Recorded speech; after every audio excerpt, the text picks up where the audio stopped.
Добрый день. Сегодня в студии радио ОЗОДИ Надежда Атаева, глава Ассоциации прав человека в Центральной Азии. Добро пожаловать, Надежда. Сегодня я бы хотела с вами поговорить о проблеме, которая создалась, можно прямо сказать, после событий Крокуса. Как изменилась, на ваш взгляд, на взгляд правозащитника, ситуация с гражданами Таджикистана, с мигрантами Таджикистана после Крокуса за пределами России? Но прежде всего мы отмечаем резкую волну дискриминационного подхода в отношении граждан Таджикистана. И, безусловно, источником этой дискриминации стала политика Кремля. Я сейчас не буду пересказывать хронологию событий в Крокус-Сити, и, пользуясь возможностью, я прежде всего хотела бы рассказать о ситуации тех граждан, которые обращались в нашу организацию. И это те примеры, которые мы связываем со своей практикой защиты прав человека. Безусловно, основную часть той армии беженцев и политических иммигрантов это представляет прежде всего представители таджикской интеллигенции и достаточно большая часть граждан, которые ранее находились в России в качестве трудовых мигрантов. Вы сейчас говорите о Европе? Я сейчас говорю о Европе. И надо сказать, что многие из них прибывали в Европу через Польшу, то есть они переходили белорусско-польскую границу, и далее, конечно, они уже расходились по разным странам Европы. Эта ситуация отчасти стала достаточно заметно другой, еще и потому, что одновременно меняется иммиграционная политика стран Евросоюза. И теперь лица, которые не смогли получить с первого раза позитивный ответ на прошение о статусе беженца, значит, вот этим лицам крайне сложно уже в процессе обжалования получить позитивные решения. И больше всего и чаще всего отказывают тем, кто демонстрирует свою религиозную приверженность. То есть женщины, которые покрывают голову, мужчины, которые с бородой, лица, которые исполняют религиозные обряды и не скрывают своих религиозных убеждений, своей позиции. И, конечно же, большое внимание уделяется тем лицам, которые принимают участие в митингах. И объясню, почему возникает вот такой список лиц, которые находятся в некой уязвимой ситуации. То есть вы хотите сказать, что у каждого, допустим, европейского государства существует какой-то черный список людей, которые они считают, к ним надо пристально присмотреться, потому что они могут нести какую-то угрозу. Я права? Не совсем. Дело в том, что в Европе я бы не говорила о черном списке иностранцев, которые, допустим, используют правовые механизмы для того, чтобы быть в легальном поле, да, допустим, пройти через какие-то правовые процедуры. Речь идет больше о том, когда лица, иностранцы, в том числе и граждане Таджикистана, проявляют свою активную гражданскую позицию, участвуют в каких-то публичных митингах, то это, безусловно, вызывает интерес у того же правительства и спецслужб Таджикистана. И Таджикистан, используя свои механизмы взаимодействия спецслужб.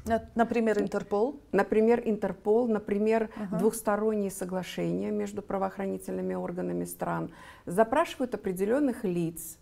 И поскольку эта информация оперативная и недоступна для тех, кого это касается, то, естественно, чаще всего в этих тайных, значит, переговорах спецслужб значится обвинение в особо тяжких преступлениях. Вот сейчас вот последняя категория, которую вы указали, извините, что я вас перебиваю, это больше касается людей с активной политической позицией. Абсолютно. А вот когда мы говорим о более массовой части, да, группы мигрантов, это те, которые движимы экономическими какими-то интересами, финансовыми, они хотят зарабатывать на жизнь, обеспечивать семью. Вот я хочу, чтобы вы сейчас фокусировались на этом, потому что их больше, и сейчас они являются той категорией, которая тоже стала уязвимой в Европе, допустим. Вот есть ли у вас наблюдения по поводу давления на эту группу? Ну, во всяком случае, давление, связанное с этой группой, она связана с нарушением процедур легализации этих лиц. Они ведь приезжают в Европу в поисках работы, и у них экономический мотив. И многие из них используют не процедуру получения рабочего контракта, а обращаются за статусом беженца. И, естественно, обращаясь за статусом беженца, они не всегда могут убедить миграционного офицера в том, что ему опасно возвращаться в страну, так как он просто рассказывает, как у него есть. Он рассказывает о причинах, которые имеют несколько экономический характер. И проблема еще в том, что эти лица попадают разными путями, нередко без визы в Европу, да, то есть в нарушение перехода государственных границ. И чаще всего их консультируют люди, которые не всегда дружат с законом.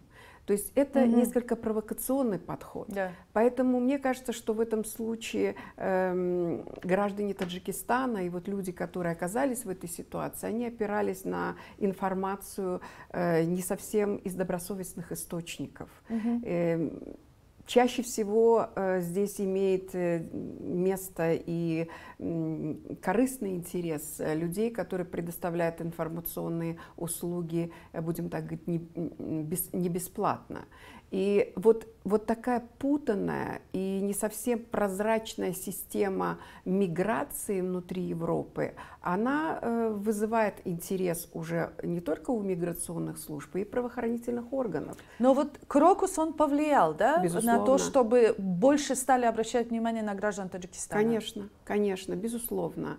И я объясню, почему. Такой большой всплеск интереса к гражданам Таджикистана еще вызван потому, что для многих европейских стран вообще интерес к таджикским гражданам возник именно после событий в Крокус-Сити. Раньше они просто проходили, знаете, по категории граждан стран Центральной Азии, например, да, или Евразии. Да. А тут стали, так сказать, доминирующим именно события в Крокус-Сити, стали изучать связи этой диаспоры, и столкнулись с тем, что многие из них находятся в списках запрещенных организаций. Да? Это же нужно хорошо изучать внутреннюю политику Таджикистана, чтобы понимать, откуда появились в списках запрещенных организаций политические и общественные организации, по сути. Понимаете? Вот о каком масштабе, если вы обладаете цифрами какими-то, количество людей, то есть количество таджикистанцев, делами которых вы занимались, которым вы помогали вашей организации, может идти речь? То есть, вот, давайте упростим вопрос. Сколько таджикистанцев к вам обращалось за помощью после Крокуса, и какой характер обращений это имел? Какие жалобы, с какими жалобами они обращались? Значит, смотрите, граждане Таджикистана, ну, будем так говорить, наша собственная статистика, она не такая большая, да? Ну, например, у нас сейчас в работе около 20 кейсов граждан Таджикистана. Но это больше, чем 2 года назад. Конечно, да. Далее, эти лица чаще всего оказывались здесь либо через белорусско-польскую границу, либо из Турции. Ведь огромное количество таджикистанцев находится в Турции, потому что ранее там не нужна была, то есть там без визы можно было посещать эту страну. И потом, понимаете, там все-таки достаточно легче интегрироваться, и в турецкие общественные организации, они очень легко понимали этих заявителей из Таджикистана, и была возможность найти там какую-то работу и как-то находиться. Да, до прошлого года. До прошлого года. И именно события в Крокус-Сити, они вызвали большой интерес и, в принципе, даже необходимость, связанную с угрозами безопасности. Ведь возникает достаточно важная, я бы хотела подчеркнуть это, достаточно серьезная иллюзия о том, что в странах Евросоюза их поймут, потому что это правовое общество. Да? Но сейчас это уже иллюзия, вы думаете? Это уже иллюзия. Это уже иллюзия, потому что, например, такие страны, как Швеция, они очень категоричны. Нам достаточно известно много случаев. Это касается не только граждан Таджикистана, а других граждан других центральноазиатских республик, когда миграционная служба рассматривает дела заявителей достаточно формально.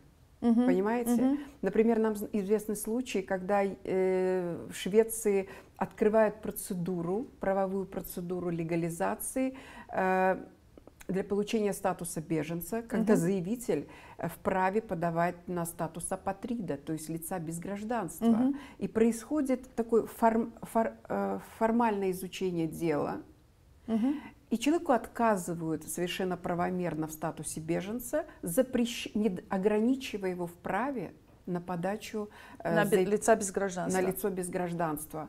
И более того, им просто абсолютно безапелляционно вручают ордер на депортацию сроком на 30 лет. То есть вот эта вот тенденция, в принципе, мы наблюдаем на всех как бы точках мира, сейчас и в США. Такая же ситуация, очень много ограничительных мер. Мы знаем, что политика Трампа, она связана с борьбой с незаконной миграцией в Европе. Вы думаете, это как бы отход назад от главных каких-то ценностей, связанных с поддержкой миграционных... Что это? Вот вы как это объясняете? Как можно эту общую тенденцию объяснить? Вы знаете, каждый раз, когда мы проигрываем процесс, я понимаю, что это побеждают спецслужбы. Часто это происходит? В последнее время достаточно часто. А в процентном соотношении как? Ну, если раньше мы имели, допустим, 30% негативных ответов, потом где-то это было сбалансировано 50 на 50. Но сейчас это крайне редко, 15-20%, когда у нас есть шанс реально помочь человеку.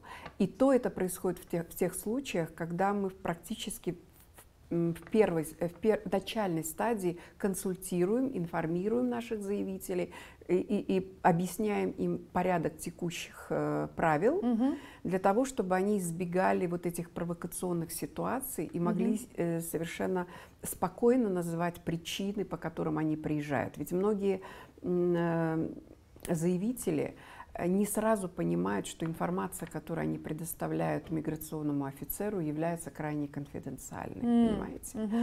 Они находятся в той ситуации, когда они думают о тех, кто остался в их стране, и что их показания могут повлиять на безопасность родственников, да? И это чувство вины, что они были вынуждены уехать с родной страны. Это очень морально трудно, особенно в первые полгода, привыкать к новой обстановке, без языка. И люди, в принципе, адаптируются интуитивно, не всегда испытывают внимание, которое им хотелось бы получить и так далее. И я бы хотела подчеркнуть еще очень важный момент. Беженцы чаще всего, особенно сейчас, они ведь не совсем искренни в своих заявлениях. Да. Опять-таки, бывает и такое, да. Бывает и такое. Они почему-то пытаются скрывать истинные причины и называют те, которые им рекомендуют так называемые посредники. Да. И чаще всего эти посредники используют этих людей в нелегальной трудовой деятельности, рекомендуют им, например, прибывая в первую страну, перебраться в другую страну, где пособие лучше. И таким образом они нарушают Дублинское соглашение. И если еще до Крокус-Сити нарушение Дублинского соглашения, оно являлось не таким критичным, то сегодня это один из критериев, по которому рассматривают обращение. То есть, если человек прибыл, допустим, в Германию, подал здесь заявку на получение статуса беженца, Да. Он обязан находиться в этой стране. Безусловно. И если он, не оповестив органы, допустим, уезжает оттуда в соседнюю, допустим, Голландию, это уже нарушение. Безусловно, это нарушение. И более того, если он в Голландию обращается, то Голландия устанавливает новый срок обращения, пока не наступит срок давности по Дублинскому соглашению. А если это касается Франции, то срок давности наступает через 18 месяцев. Где человек и как он должен жить во Франции без пособий, без социального жилья. То есть он так или иначе нарушает административный порядок. Он идет на нелегальную работу, он связывает свою бытовую жизнь с крайне опасными условиями, ставит под риск своих детей. И, безусловно, правоохранительные органы стран Евросоюза реагируют на это, да, как на безответственное поведение. Конечно. Потому что дети иностранцев, они тоже находятся под защитой детства в этой стране. То есть, понимаете, я хочу сказать, что во многом эти риски возникают от некорректного и абсолютно нелегального поведения. Надежда, я думаю, я так предполагаю, что вот в свете вот новых обстоятельств, в которых вы сейчас как правозащитник находитесь, у вас, наверное, есть свои новые трудности, да, в реализации своей работы, своей миссии. У вас, у ваших коллег?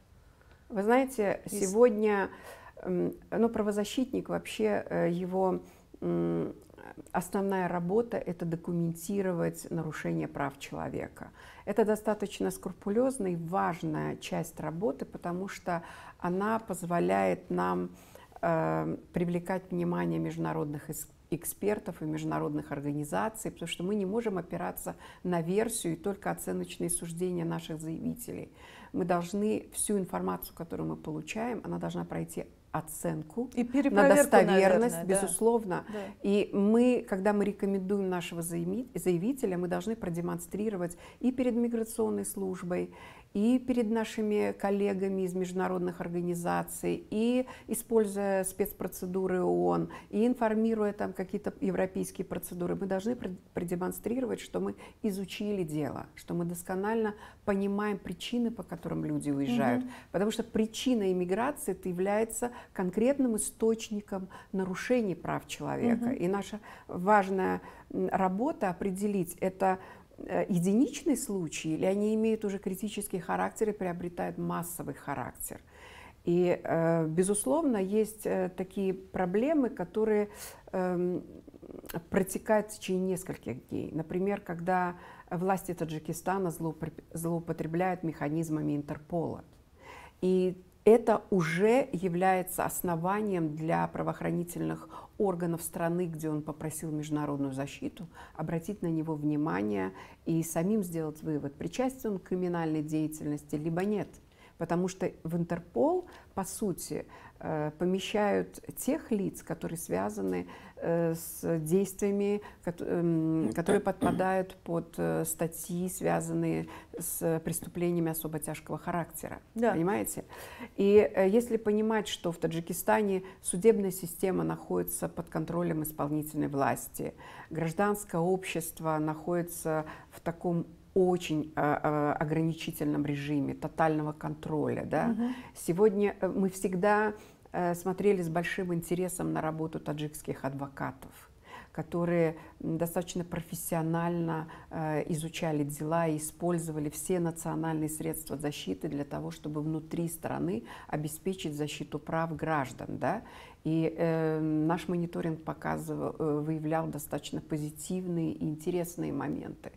И вот когда начались такие произвольные, репрессивные акции в отношении профессиональных лиц, будем так говорить, да? Юристов, именно юристов, политиков, которые состояли в парламенте Таджикистана, которые являются лидерами общественного мнения не только в Таджикистане, но вообще в регионе Центральной Азии, да?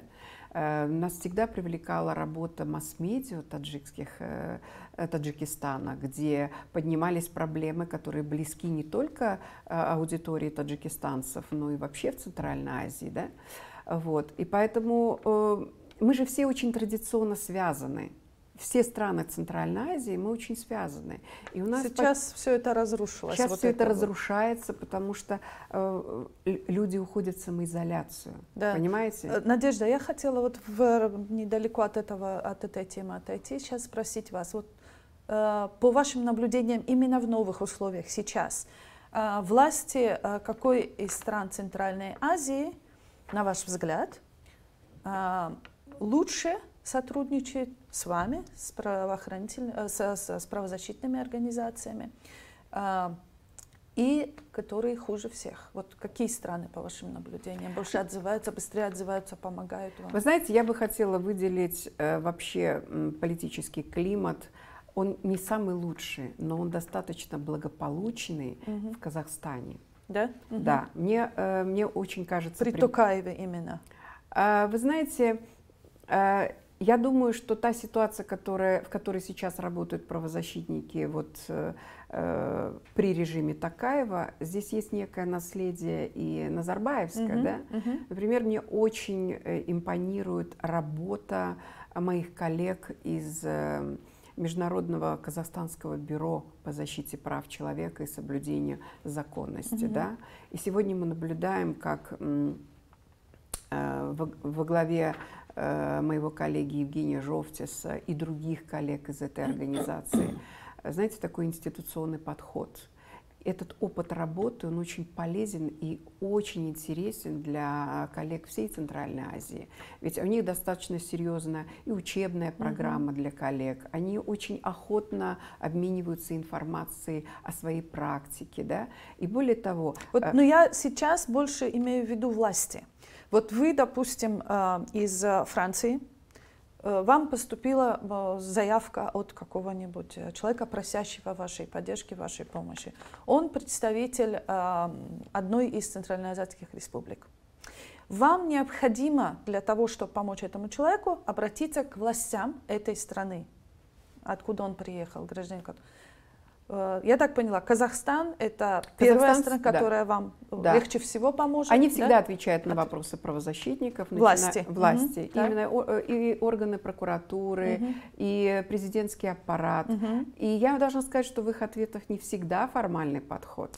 То есть я понимаю по ответу, что вопрос изучается. Изучается. Так, дальше второе. Да, я хочу подчеркнуть еще очень важную характеристику. Со стороны казахстанских властей есть один очень важный момент, который проявляет власть. Это заинтересованность иметь положительную репутацию на международной арене. Поэтому они чаще ссылаются в своих ответах на определенные международные соглашения, которые касаются данного вопроса. Понятно. Подчеркивая свою приверженность. Да, и давайте посмотрим их политику, которую они проявили в отношении каракалпакцев, которые после докусских событий все-таки смогли получить возможность переселения в третью страну. Да. И это не без политической воли руководства Казахстана. Да?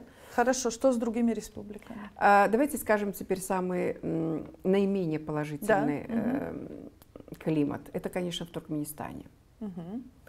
И они, наверное, вообще на контакт не идут. Ну да, там, знаете, любое обращение вызывает такую смешную панику со стороны представителей власти, да, и поэтому дальше нужно комментировать не совсем хотелось бы. До недавнего времени я могу сказать, что мы наблюдали положительную тенденцию в Кыргызстане. В последние 3 года, и особенно в последний год, мы начинаем уже привыкать к тому, что в Кыргызстане ситуация крайне опасная для представителей гражданского общества. Критика возводится вообще, воспринимается как особо тяжкое преступление, понимаете? И мне, особенно кемпирабадское дело, давайте посмотрим, как активная позиция представителей интеллигенции, представителей... Просто активных граждан. Активных граждан, да. Посмотрите, как их всех изолировали. Они все находятся под преследованием. И прежде всего основным наказанием и основной целью властей сделать все, чтобы их мнение не тиражировалось в интернете. Да. Интернет стал таким ресурсом, который спецслужбы всех 5 стран пытаются тотально контролировать. И давайте не будем далеко уходить. Какова ситуация с узбекскими властями и таджикскими? Ну, что касается Узбекистана.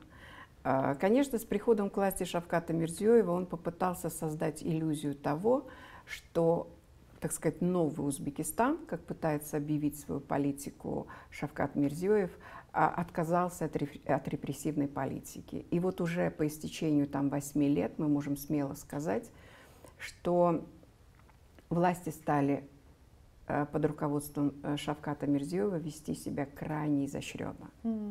Во всяком случае, в его имидже принимают активное участие и лоббисты, и пиарщики, и вот это вот бесконечное желание публично и всенародно поощрять собственных детей и членов своей семьи. Вот это вот тотальное желание контролировать всю предпринимательскую сферу и все основные направления народно-хозяйственной сферы Узбекистана.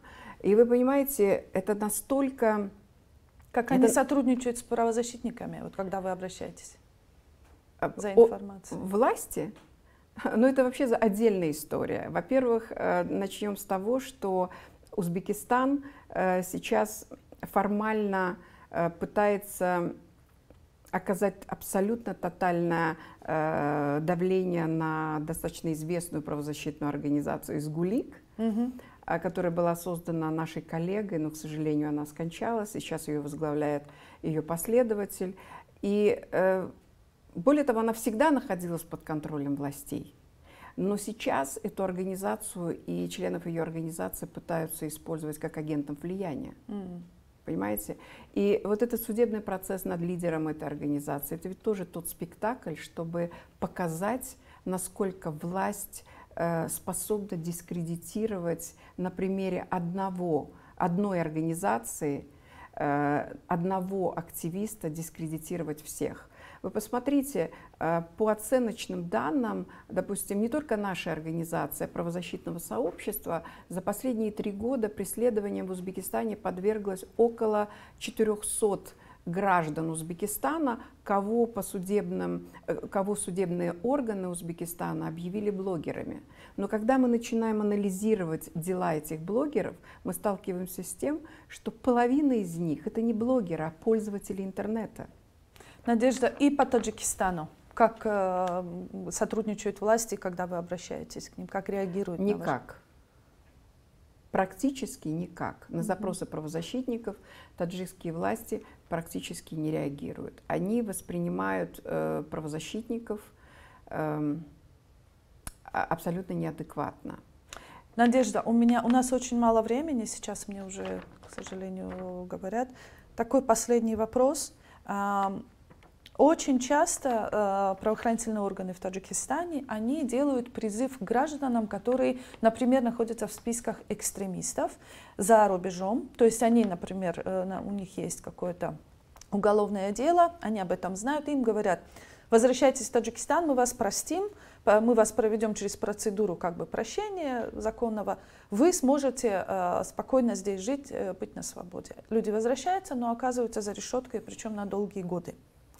И каждый раз, когда это выходит в прессу, каждый раз, когда выходят правозащитные организации или даже международные какие-то сообщества серьезные и говорят: вы нарушили здесь права, вы этого человека, вы не соблюдаете обязательства, которые вы дали сами, как страна, которая будет соблюдать эти международные нормы.